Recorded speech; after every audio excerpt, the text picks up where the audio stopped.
It's official. I'm going to join a full marathon in 2 weeks. Wow. Ang yung bib ko. I've been preparing for this for almost 4 months pero hindi ko in-expect na gagawin ko siya as early as now. You'll be strolling through the streets of Davao City and be proud runners of the 42K of Kanayawag Marathon 2024. Ganda siyang secret spot. Training for running. Yes. Thank you to Ma'am Sue for introducing this route. Ganahan kayo ko, te. Peaceful ang area to, no?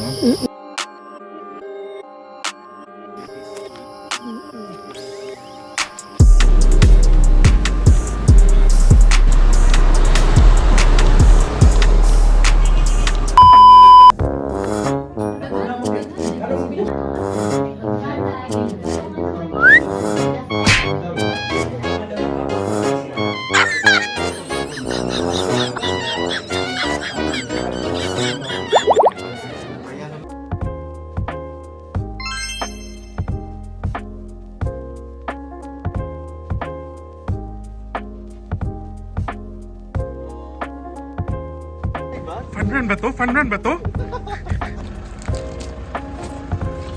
Matik ba to, Bong? Tingin ka dito. Wow. Bye, guys!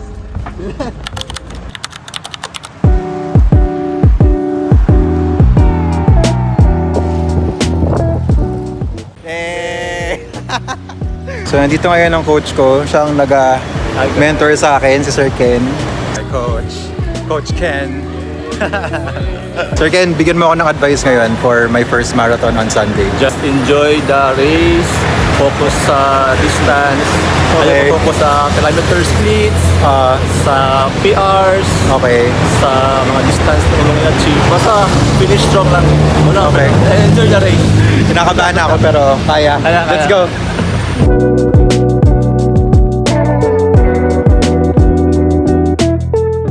Medyo may kaba na and may anxiety na ako na baka hindi ko kayanin yung 42 kilometers. Pero, I'll try my best to enjoy. Hopefully matapos ko siya.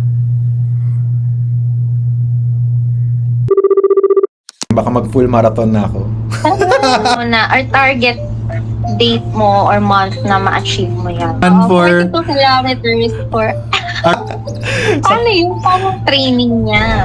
Nung nakuha ko yung 5 kilometers, sabi ko kaya ko mag-10. And after nung 10, kaya ko mag-21. And then nung nakuha ko yung 21 nung Madayaw run, so kaya ko mag-full marathon.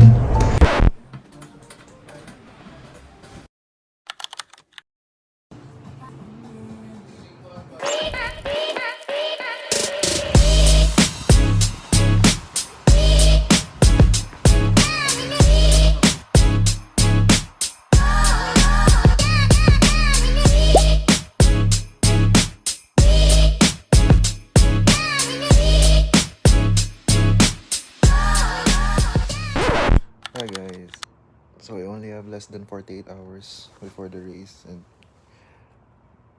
ngayon pa talaga ako inubo. I don't feel good.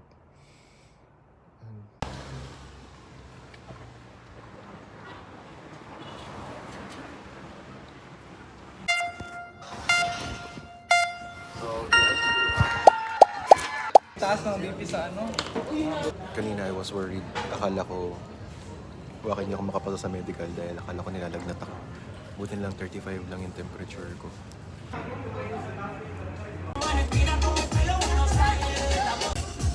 So 12 midnight yung gun start guys. Waiting na lang din kami. Let's go!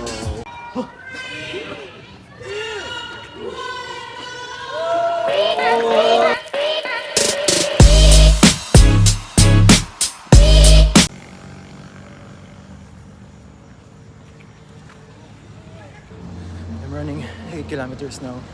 Wala pa ako sa kalahati. Pagod na ako. I wonder kung matatapos ko ba to. Right now, sa postal na ako.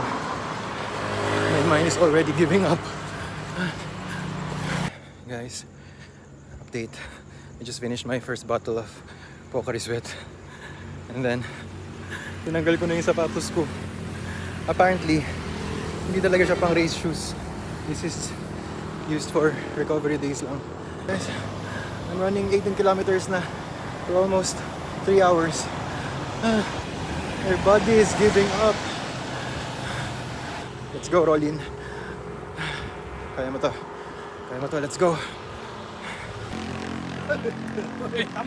Halfway through, guys. Naman ko na yung sapatos ko. Sobrang sakit na ng paa ko. And then, pinahiram ako ng haplas ni Kuya. Pinahiram ako ng haplas. Signs of aging. Oh my God. Tatandaan mo. You won't give up on yourself. Iiwanan ka nila pero hindi mo iiwanan yung sarili mo. Tandaan mo yan, Rolin. Let's go. Feel like kami na yung last batch na tumigil doon sa turning point. Wala na akong nakakasalubong na mga papunta pa lang na 42 km. So, I'm still happy na nag-continue pa ako until now. Kasi kaya ko pa. Let's go. Paakyat na naman, guys. Hanggang doon pa kami sa dulo.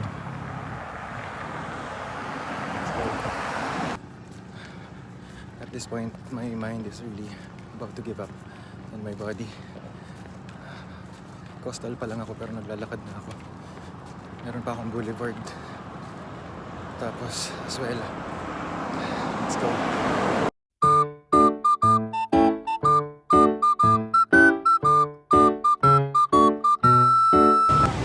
Last 7 kilometers. Nag-give up na talaga yung katawan ko. Yung walking na.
Nice!